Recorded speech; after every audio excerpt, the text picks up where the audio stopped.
আনিলে মহানগৰী পাণ্ডুৰ মিছমি বসুৱে ইণ্ডিয়ান আইডলত অসমৰ বাবে গৌৰৱ কঢ়িয়ালে মিছমি বসুৱে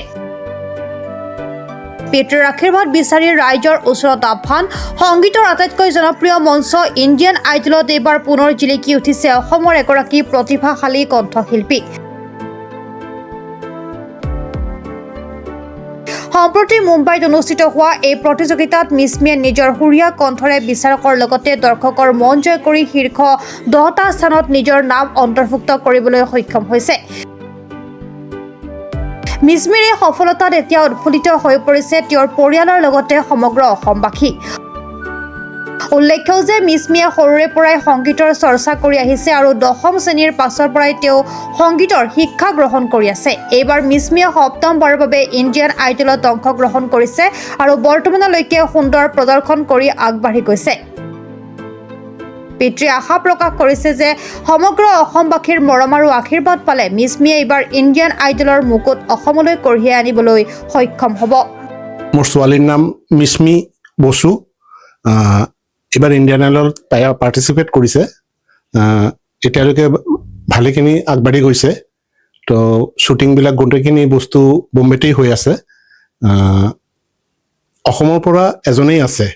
এতিয়ালৈকেতো অসমত ইণ্ডিয়ান আইডলৰ কিতাপটো অহা নাই গতিকে আপোনালোকৰ অসমবাসীৰ চবৰে যদি আমি এইটো পাওঁ ব্লেছিংছটো পাওঁ তেনেহ'লে এইটো সম্ভৱ হৈ উঠিব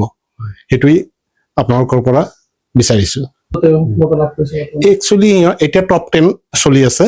টপ 10ৰ পিছত এতিয়ালৈকে কোনো এলিমিনেশ্যন হোৱা নাই টপ 10 পাইছে প্ৰিপাৰেশ্যনটো তাই একচুৱেলি ক'ব গ'লে ইণ্ডিয়ান আইডলত এইবাৰ তাইৰ আই থিংক 7th টাইম তাই সৰুৰে পৰা মানে গানখিনি ইমান বেছিকৈ কৰি লৈছে তাই বম্বেতে থাকি আছে ক্লাছ 10ৰ পিছত বম্বেতেই গুচি গৈছে তাতে শিকাৰ কামটো ইমান বেছিকৈ হৈছে তাতেই শিকি আছে তো এইবাৰ ইণ্ডিয়ান আইডলত পাৰ্টিচিপেট কৰিছে টপ 10লৈকে পাই গৈছে ডেফিনেটলি মই বিৰাট প্ৰাউড ফিল কৰিছোঁ আৰু বিচাৰোঁ কি এনেকুৱা এটা পৰ্যায় হওক যেন অসমবাসীয়েও প্ৰাউড ফিল কৰে অসমবাসী চবে যেন মিছমিক ব্লেছিংছ দিয়ে ভালকৈ আৰু ভাল কৰিব পাৰে তাৰ গান শুনি যেন চবে ভাল পায় গুৱাহাটীৰ পৰা পূজা দাসৰ ৰিপৰ্ট প্ৰাতঃ টাইম ডিজিটেল শদিয়াৰ পৰা ধুবুৰীলৈ বৰাকৰ পৰা ব্ৰহ্মপুত্ৰলৈ সকলোৰে মাজত চিনাকি এটা নাম প্ৰাতঃ time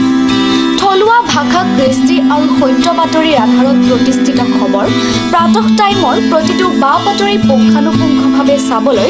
Facebook YouTube website Twitter Instagram আৰু ব্লগাৰ পেজত লাইক আৰু ফ'ল' কৰক